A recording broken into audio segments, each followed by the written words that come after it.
आज पूरे देश को उम्मीद है कि किसमें देखें, और जब वो ये तलाशता है कौन हो सकता है जो उसकी बात करे, जो उसके दर्द को समझे, जो उस तक पहुंचे, उसे महसूस करे और उसका समाधान निकाले, तब उसे सिर्फ और सिर्फ एक नेता दिखाई देता है, और वो है राहुल गांधी। क्यों? क्योंकि राहुल गांधी किसानों के बीच भी समझते हैं, राहुल गांधी ट्रकर्स के बीच भी समझते हैं, राहुल गांधी महिलाओं के बीच भी समझते हैं, वो बेटियों के दर्द को भी समझते हैं और वो युवाओं के दर्द को भी समझते हैं। वो प्रशासनिक तैयारी कर रहे हैं, उनकी परीक्षाओं की तैयारी कर रहे बच्चों का भी दर्द समझ रहे हैं।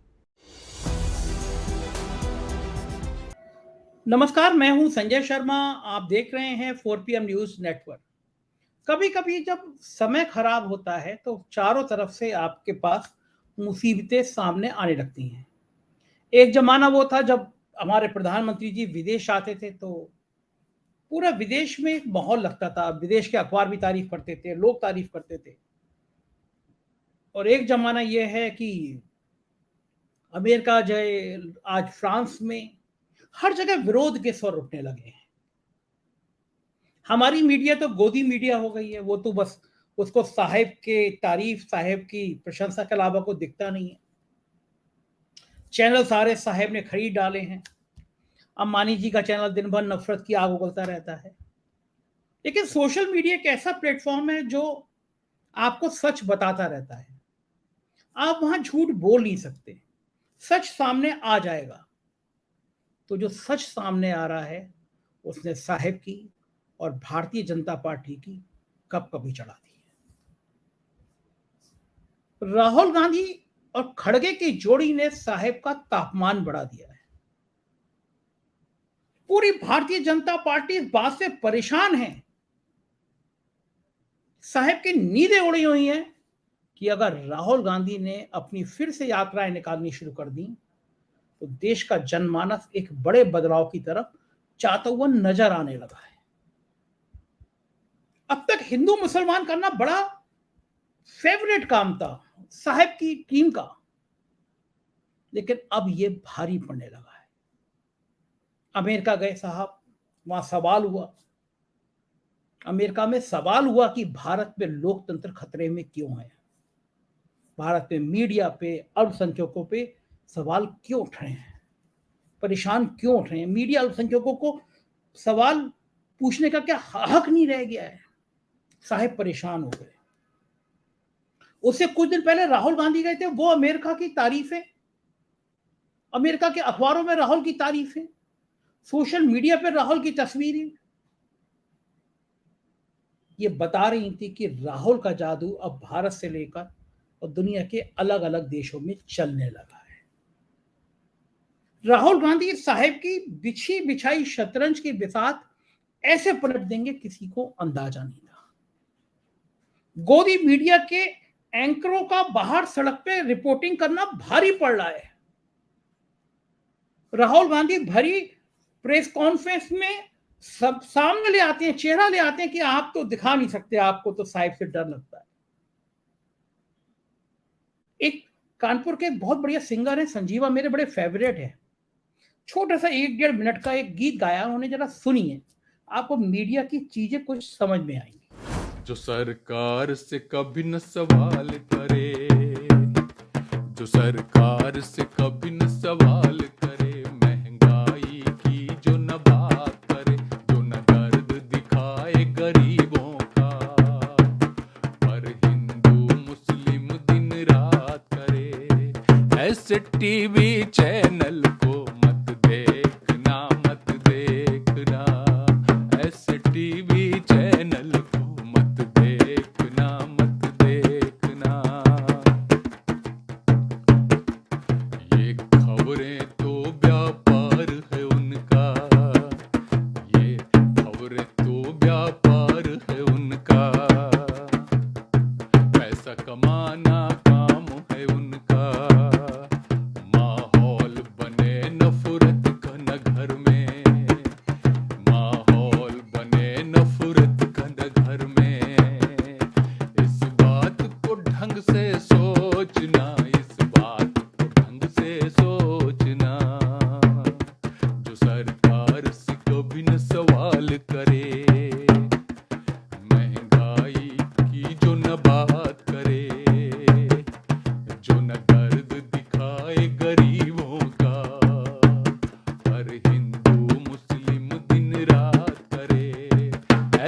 टीवी चैनल को मत देखना, मत देखना, ऐसे टीवी चैनल को मत देखना, मत देखना। ये थे संजीवा। तो दिन कैसे खराब होते हैं या आपने देखा। आप सोच सकते हैं कि भारतीय जनता पार्टी के बड़े से बड़े नेता भारत का नक्शा गलत लगा सकते हैं। कांग्रेस की फायर ब्रांड नेता प्रवक्ता सुप्रिया श्रीनाथ ने धो के रख दिया। आज जो सुप्रिया श्रीनाथ ने धुलाई की है वो कभी भूल नहीं पाएगी भारतीय जनता पार्टी।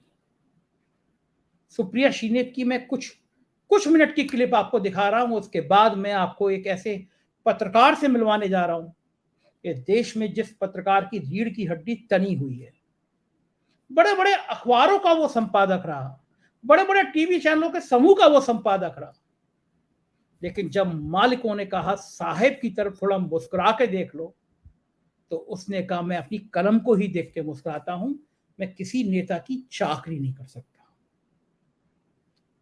आज मैं उस पत्रकार से आपको देश के वो हालात सुनवाऊंगा, देश के हर राज्य की स्थिति को समझाऊंगा, क्योंकि उनका पूरे देश में घूमने का, पढ़ने लिखने का अनुभव है। सुप्रिया श्रीनाथ को सुनते हैं और फिर आगे बात करते हैं। और दुनिया भर में और पूरे देश को राष्ट्रवाद का फर्जी सर्टिफिकेट बांधने वाले, किसी भी बात पर आपको राष्ट्रवाद का सर्टिफिकेट थामने वालों का असली चाल चरित्र और चेहरा अभी आपने देखा है। ये लोग पूछते हैं टुकड़े टुकड़े गैंग भारतीय जनता पार्टी से ज्यादा देशद्रोही और भारतीय जनता पार्टी से ज्यादा बड़ा टुकड़े टुकड़े गैंग इस देश में कोई नहीं है। यह है इनका असली चाल चरित्र और चेहरा। भारत की भूभागीय अखंडता और हमारी संप्रभुता के साथ किसी भी तरह का खिलवाड़ बर्दाश्त नहीं है। आज 1 से 1:30 बजे के बीच में भाजपा की फेक न्यूज फैक्ट्री ने, भारतीय जनता पार्टी के ऑफिशियल अधिकृत हैंडल ने एक वीडियो ट्वीट किया। प्रधानमंत्री मोदी को विश्वगुरु बनाता हुआ यह एनिमेशन वीडियो 1 से 1:30 बजे के बीच में ट्वीट हुआ। और उस वीडियो में, जैसा कि आपने वीडियो में देखा और हम साझा भी करेंगे, उस वीडियो में भारत की जमीन का हिस्सा पाकिस्तान और चीन में दिखाया गया है। यह अतिशयोक्ति नहीं है। हमारी सरजमी का हिस्सा, हमारी भूभागीय अखंडता पर इतना भद्दा मजाक भारतीय जनता पार्टी के ऑफिशियल हैंडल से, उनके ऑफिशियल प्रवक्ताओं से, उनके मंत्रियों से, उनकी फेक न्यूज फैक्ट्री के हेड से हुआ है। हमारी जमीन का हिस्सा चीन और पाकिस्तान के हिस्से में दिखाया गया है। जब आक्रोश हुआ, जब लोगों ने बोलना शुरू किया कि अरे इसमें तो भारत का हिस्सा पाकिस्तान और चीन की सरजमीन में दिखा दिया गया है, तो ट्वीट कर वीडियो भागने लगे। पहले फेक न्यूज फैक्ट्री के हेड ने ट्वीट किया, फिर भारतीय जनता पार्टी के ऑफिशियल हैंडल ने ट्वीट किया। लेकिन एक लंबी फहरिस्त उन लोगों की अभी भी है जिनके हैंडल्स पर, जिनके फेसबुक पर, जिनके तमाम सोशल मीडिया प्लेटफॉर्म्स पर आपको यह वीडियो अभी भी मिल जाएगा, जिस वीडियो में भारत की सरहद को कम दिखाया गया है। हमारी जमीन को पाकिस्तान और चीन का हिस्सा दिखाने का दुस्साहस और धृष्टता भारतीय जनता पार्टी ने की है। तो ये थी सुप्रिया श्रीनाथ जी।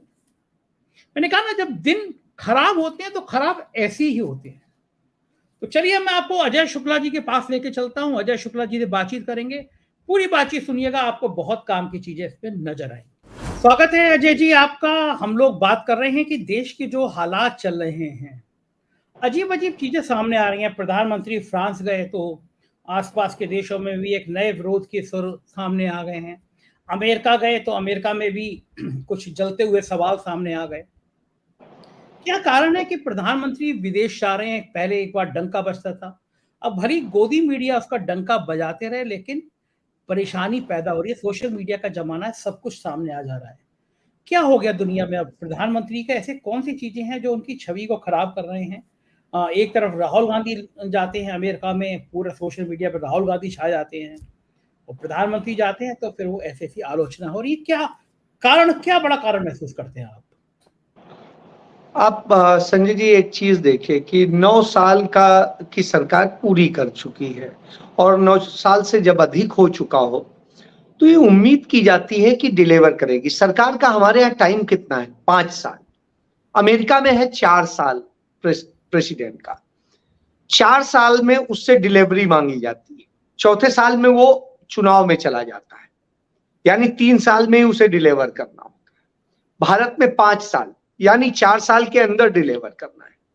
आपको ऐसे डिलीवरी के 2 पूरे सेगमेंट मिल गए और उससे ज्यादा मिल गए। डिलीवरी क्या हुई? हिंदुस्तान पर 160 लाख करोड़ का कर्ज लाद दिया है आपने। कहा है आप बहुत बड़ी आर्थिक महाशक्ति बन गए, कर्ज के बूते।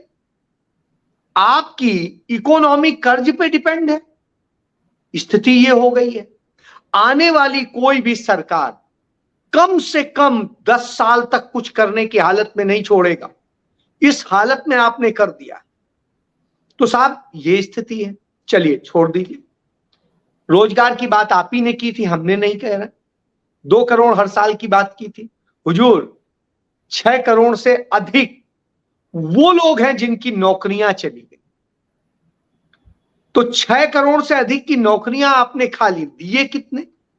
1 करोड़ नौकरियां भी नहीं आज तक दी हैं। 18 करोड़ बनती है 9 साल में। तो हुजूर 10 साल में 20 करोड़ नौकरियां देनी थी। 20 करोड़ की बात ही नहीं हम कर रहे हैं। आप भैया वही दे दीजिए जितनी मिल रही थी, वही दे दीजिए कांग्रेस शासन में। तो साहब वो भी आप नहीं दे पा रहे हैं।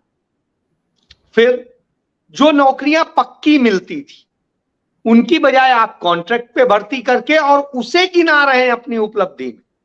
तो कॉन्ट्रैक्ट की भर्तियों को यदि पक्की नौकरियों से तुलना कर रहे हैं तो सब समझा जा सकता है। आपने तमाम दावे किए थे। महंगाई की स्थिति क्या कहते थे खुद प्रधानमंत्री, पिछले प्रधानमंत्री के लिए महंगाई का मां बोलने को तैयार नहीं है। आप कौन सा बोल रहे हैं? आप ना तो महंगाई का मां बोल रहे हैं ना मणिपुर का मां बोल रहे हैं। तो आपकी स्थिति ये है। फिर आ जाइए, आप कहते आप चीन का चा नहीं बोल पा रहे हैं। चीन हमारे यहां घुसता चला रहा है। आज का आपने हाल देखा ही कि किस तरीके से मोदी को विश्व गुरु दिखाने का एक वीडियो बनाया गया और स्थिति है उसमें नक्शे में भारत के प्रधानमंत्री के ऑफिशियल मतलब पार्टी के ट्विटर हैंडल पर जो नक्शा बनाया गया भारत का, उसमें बहुत बड़ा भूभाग हमारे देश का चीन और पाकिस्तान में दिखा दिया गया भारतीय जनता पार्टी के नक्शे में। हुजूर ये स्थिति है, ये सच्चाई भी है। चीन ने हमारी, जहां हम कहां तक हमारे पेट्रोलिंग पॉइंट तक हम जाते थे, आज कहां खड़े हैं? हमारी 2000 वर्ग किलोमीटर से अधिक की जमीन कब्जा करवा दी है नरेंद्र मोदी के शासन। हिंदुस्तान के इतिहास में कभी ऐसा नहीं हुआ था। घुस करके चीन के लोगों ने हमारे सैनिकों को मार डाला, प्रधानमंत्री के मुंह से चा नहीं निकला। तो हुजूर ये स्थिति है। पाकिस्तान की बात करते थे, वहां जाके साल पहनाए आते हैं, बिरयानी खिलाए आते हैं, खाए आते हैं, पता नहीं क्या करते हैं। लेकिन स्थिति ये कि पाकिस्तान से आप तमाम भले बातें कहें, आज वहां की व्यवस्थाएं यदि आप देखिएगा तो आपसे बेहतर है।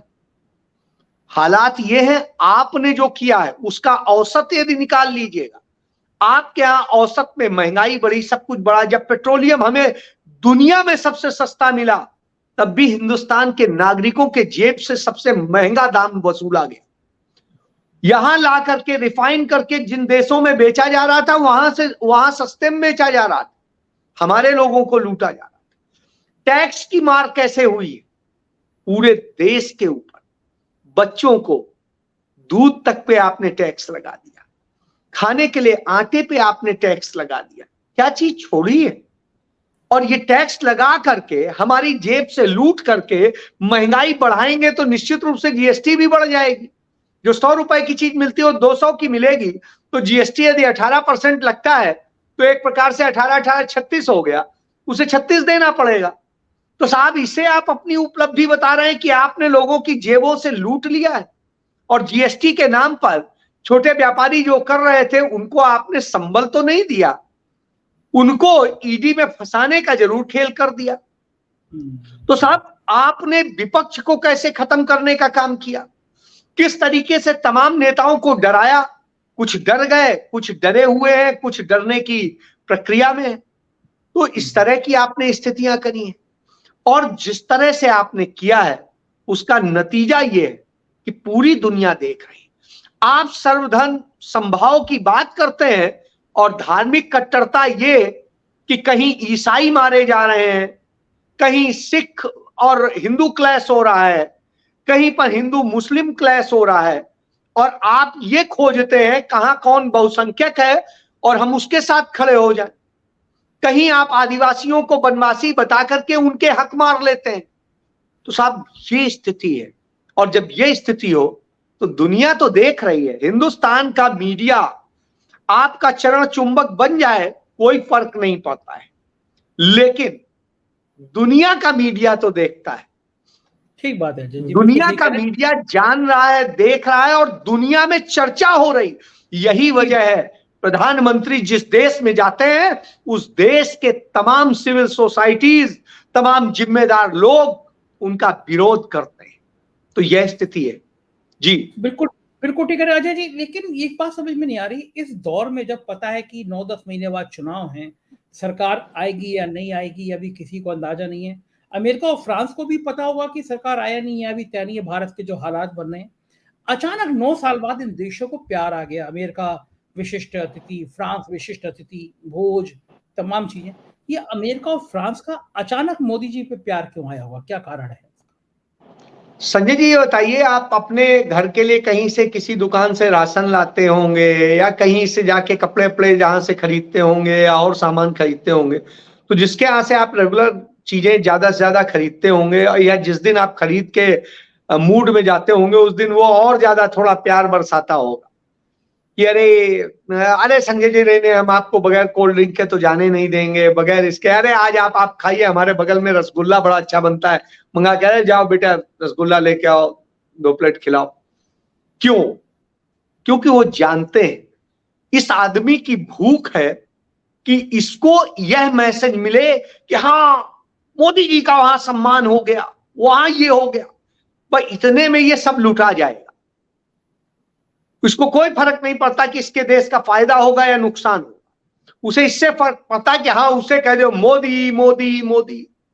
तो हुजूर यहां सिर्फ यही हो रहा है कि आप मोदी मोदी करवा दीजिए, बस फिर आप चाहें जो करिए, हम आपसे सब करने को तैयार है, क्या फर्क पड़ता है देश।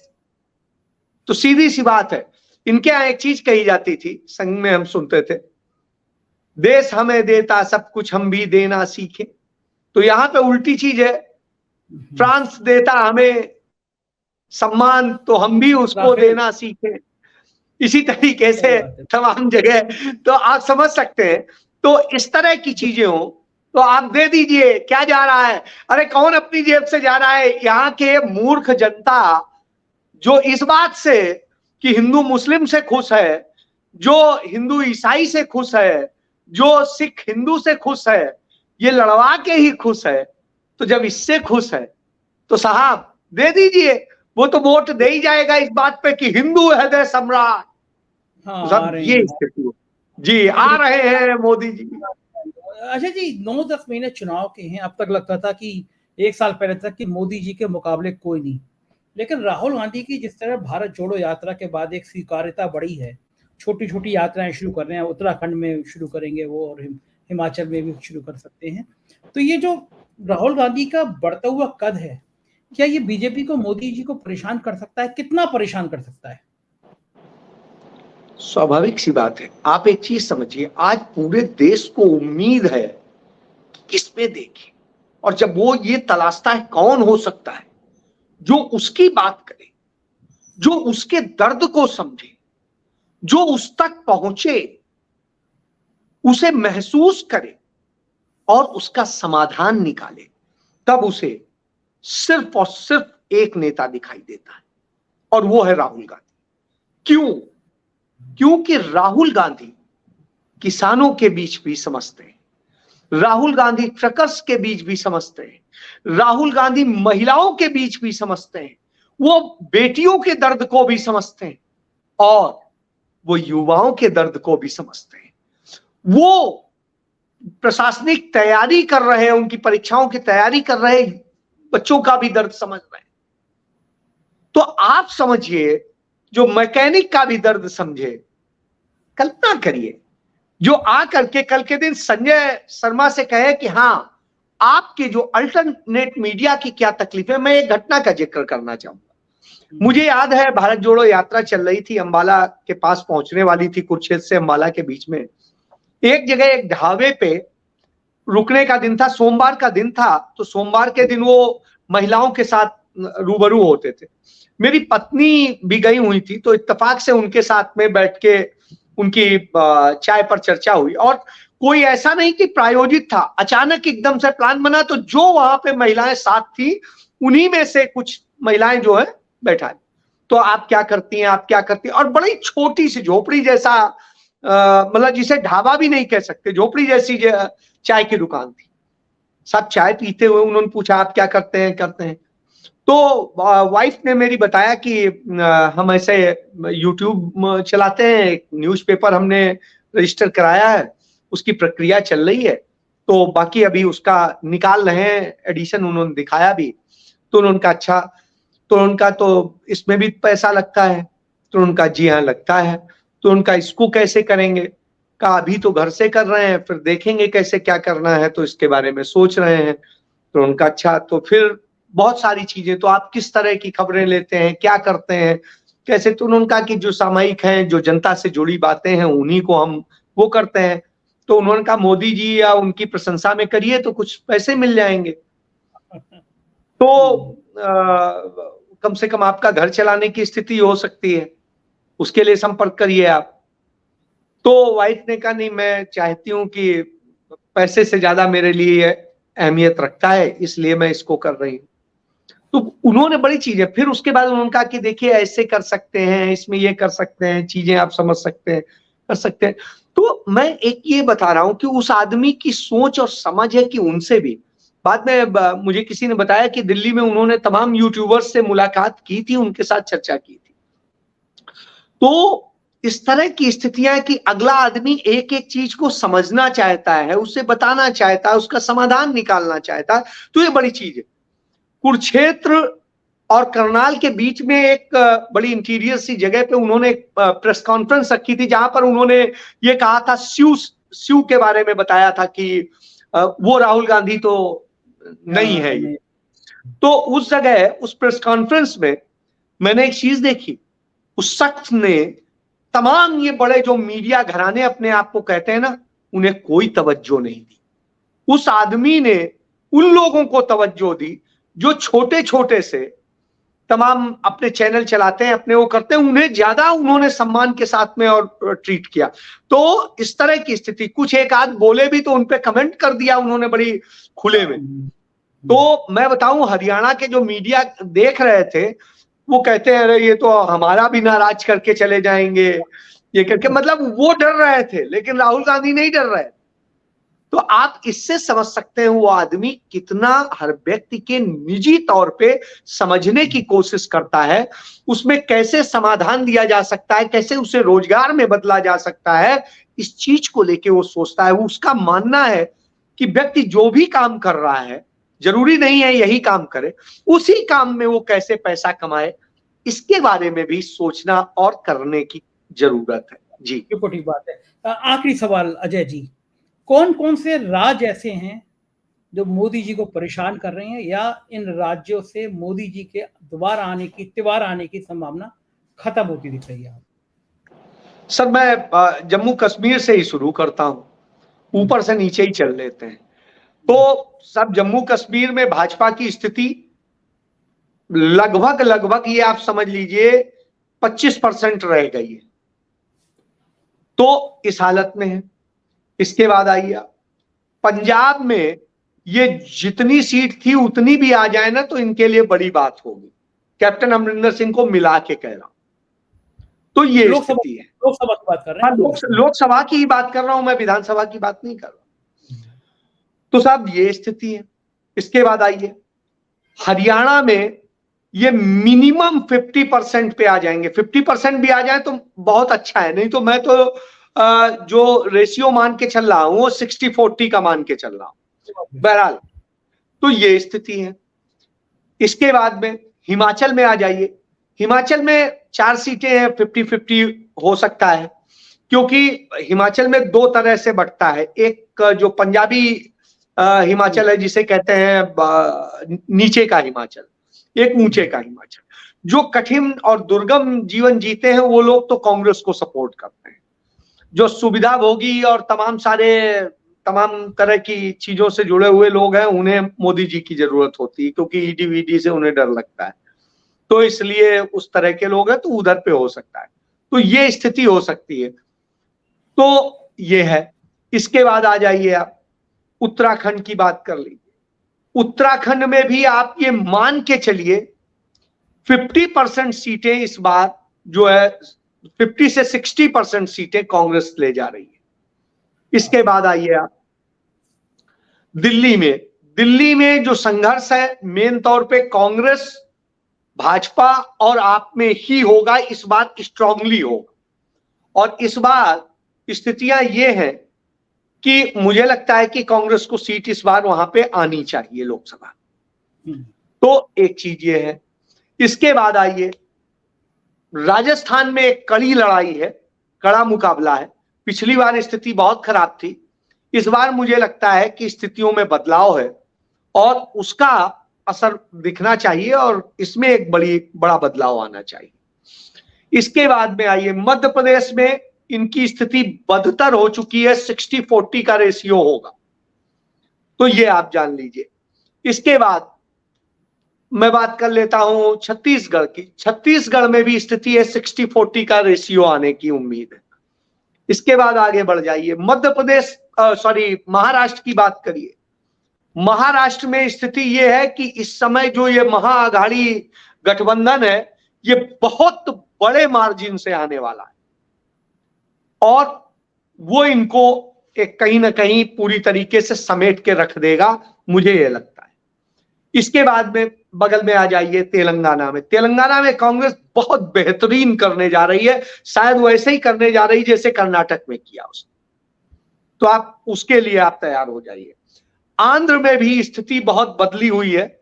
इस बार कांग्रेस वहां बहुत अच्छा इंक्रीज करेगी। ये मैं कह दूं कि वो मार्जिन पे आ जाएगी ऐसा नहीं है, लेकिन अच्छा कर जाएगी इस बार, तो एक ये उम्मीद है। इसके बाद में कर्नाटक में 100% जो है बहुत अच्छी है उसकी स्थिति है। पौंचेरी में कांग्रेस की बहुत अच्छी स्थिति है, तो ये स्थिति है। वहां पर उनका गठबंधन है डीएमके के साथ में, वो गठबंधन बहुत अच्छा जो है नतीजे देने जा रहा है। वहां पर ये पूरी मशक्कत किए हुए हैं। बंगाल में इस बार त्रिकोणी मुकाबला होने की उम्मीद और जो तमाम सारी जगह स्थितियां थी इस बार बदली हुई स्थितियां हैं। जो उनसे नाराज है, मैं उत्तर प्रदेश में बाद में आता हूं, उसके पहले उड़ीसा में भी इस बार कांग्रेस पहले से अच्छा करेगी, लेकिन बहुत बड़ा कर जाएगी मैं नहीं मानता हूं। इसके बाद में बिहार में ये गठबंधन बहुत अच्छा करने जा रहा है, इस बात को आप समझिए। छत्तीसगढ़ में ये गठबंधन बहुत अच्छा करने जा रहा है, इसमें कहीं कोई दो राय नहीं। इसके बाद आप आगे आइए अब उत्तर प्रदेश की तरफ। उत्तर प्रदेश में मैं ये मानता हूं कि कांग्रेस में बहुत अच्छा सुधार होगा जो स्थिति है, लेकिन मैं इसे ये नहीं मानता हूं कि बहुत बड़ा बदलाव कर देगा, लेकिन अच्छा सुधार होगा। उत्तर प्रदेश में बीजेपी पिछली बार से बेहतर नजर आ रही है आपको, पिछली बार से कम नजर आ रही है? नहीं, मुझे नहीं नजर आ रही, पिछली बार से बेहतर नजर नहीं आ रही। तो अगर पिछली बार से बेहतर नजर आ रही है, अगर से कम होती है तो फिर किसको फायदा होगा, मायावती को या अखिलेश को? नहीं, देखिए सबसे बड़ा फायदा कांग्रेस को होगा। इस जगह मायावती और अखिलेश दोनों को कुछ जगह पे नुकसान है, लेकिन कुछ जगह पे अखिलेश अच्छा करेंगे। मायावती की स्थिति लगातार खराब हुई है। मायावती से उत्तर प्रदेश में अगर समाजवादी पार्टी और कांग्रेस का अलायंस होता है तो क्या नजर आ रहा है आपको? तो निश्चित रूप से बहुत बड़ा मार्जिन आएगा, ये आप समझिए, बहुत बड़ा मार्जिन आएगा। कितनी सीटें जीत सकता है ये गठबंधन? मैं ये मतलब आप समझ लीजिए कि 80 में 50-50 का रेशियो तो हो ही जाएगा, जिस तरह से भाजपा मजबूत है उस स्थिति में। इसके बाद में तो ये स्थिति है। इसके बाद में आप आ जाइए गुजरात में। गुजरात में भी इस बार भारतीय जनता पार्टी ने जितना बेहतरीन किया था उससे डाउन जाएगा, लेकिन बहुत बुरा नहीं होगा, उनकी स्थिति वहां ठीक ही रहेगी। तो ये स्थिति है। गोवा में भी 50-50 का रेशियो होने की उम्मीद है। तो कमोबेश जो स्टेट्स आपने देखे, असम में हिंदू मुस्लिम वाला जो, आप साहब को डरा रहे हैं। हमारे साहब फ्रांस से लौट के आके क्या चाह रहे हैं? आपकी बातें सुन के डर जाएं वो? नहीं, डरने की जरूरत नहीं है। और नॉर्थ ईस्ट में भी आप देखिएगा, नॉर्थ ईस्ट में भी स्थितियां बदली हुई और बहुत बड़ा मैसेज गया है।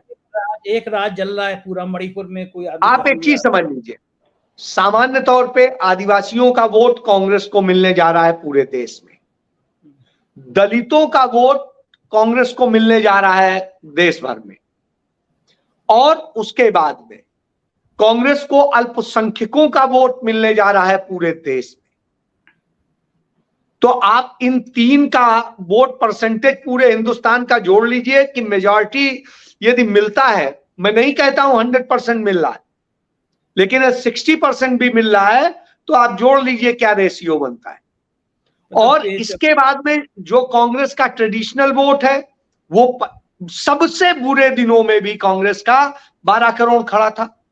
तो आप कल्पना कर सकते हैं कि क्या स्थिति है। तो ऐसी स्थिति में अजय जी, ऐसी स्थिति में मोदी जी का डरना स्वाभाविक है। और यही डर है कि कभी फ्रांस में जाके कि हमें सम्मान दे दो, कभी अमेरिका में जाके उनका कबाड़ खरीदने के नाम पे व्हाइट हाउस पे अतिथि बन जाओ। तो साहब ये स्थितियां हैं जी। अजय जी, अगर आपकी बातें बता रही हैं कि मोदी जी तो फिर दोबारा नहीं आ रहे, मोदी जी नहीं आए तो फिर हमारे सुधीर चौधरी और रूपका लियाकत जैसे, अमन चोपड़ा जैसे और सुशांत सिन्हा जैसे लोग, ये पत्रकार क्या करेंगे? सर, बिना पेंदी का लोटा होता है ना, उखट से दूसरी तरफ खिसकने की कोशिश करता है। तो कमोबेश वो स्थितियां हैं। उस पे मैं क्या कहूं, किसी पे नाम लेके नहीं कह रहा हूं कि स्थिति ये है।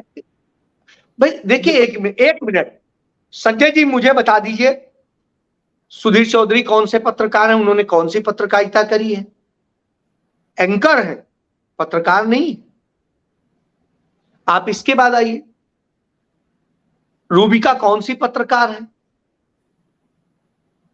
या जो भी ये आप तमाम सारे नाम लेते हैं, बताइए ना कौन से पत्रकार, कौन सी पत्रकारिता करी? बिल्कुल ठीक बात है। तो साहब, एंकर और पत्रकारिता का अंतर जो है हमारे देश के लोगों को भी समझना पड़ेगा, पत्रकार क्या होता है। बिल्कुल ठीक बात है। और मुझे लगता है अजय जी, ये जो तस्वीर है धीरे धीरे और क्लियर होती जाएगी। हम आपको लगातार परेशान करते रहेंगे, संवाद करते रहेंगे आपसे। बहुत बहुत शुक्रिया, आपने इतना अपना कीमती समय हमको दिया।